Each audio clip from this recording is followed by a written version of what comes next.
Rewind it. Shaun, stay focused. No more being silly. Shaun, I really mean it. I hope that means yes, not nah.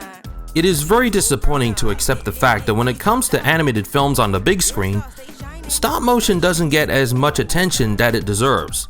Despite how many studios, including Laika and Aardman, have put their love and effort of bringing beloved figures to life, and many of them have been critically acclaimed and Oscar-worthy, in the 2010s, none of them would become big successes box office-wise.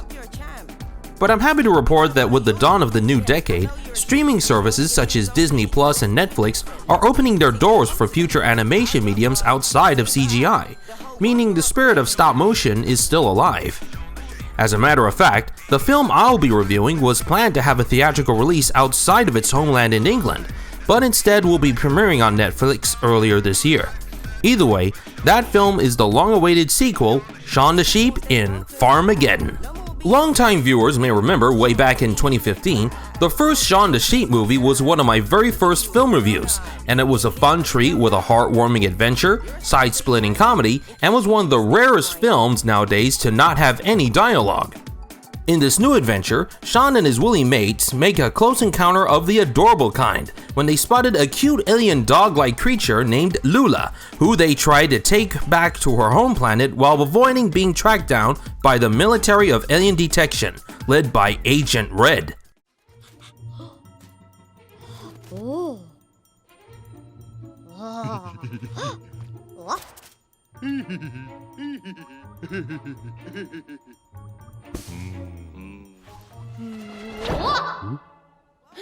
Now, I can understand what the whole hide the alien with extraordinary powers from the government scenario doesn't sound very original or even very interesting when describing it. But, like its predecessor, the folks of Aardman have found a way to execute this simplistic story while maintaining the humor and charm of the series that it's based on. By having the film filled with wall-to-wall visual sight gags, not have any word of dialogue with the exception of the movie's soundtrack, clever use of science fiction pop culture references, the bonding between Shaun and Lula, and most importantly, the message of responsibility. The animation has the best stop motion by Aardman to date. It was wonderful to see how the sets and the models are built, and to know that so many tiresome man-hours were put into bringing the characters to life. Not to mention that the CGI scenes with the spaceships were blended in beautifully. And it is great to see the return of Shaun and his friends since their last movie. Shaun still being the fun-loving leader while trying to be a responsible big brother to the alien, Bitzer discovering that his strict orders have taken things too far, the farmer finding a way to profit the UFO craze by building an amusement park, all while introducing new faces such as the gluttonous but adorable Lula, and even having Agent Red reveal her purpose as to why she was tracking down the alien.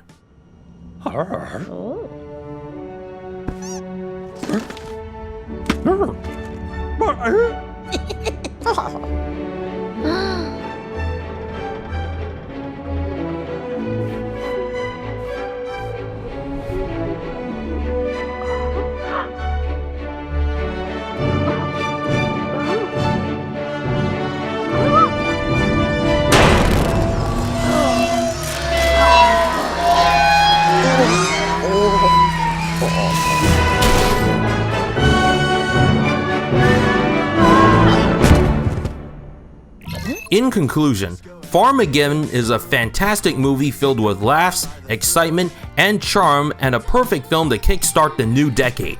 It is an astounding family film to see it in theaters these school holidays. However, if you're in America or in any country outside the UK that won't have this film on the big screen, don't worry. Like I said before, it is good to see that streaming services such as Netflix are helping to keep animation mediums outside of CG alive. So there is still a chance of you folks in the US to give this film a watch.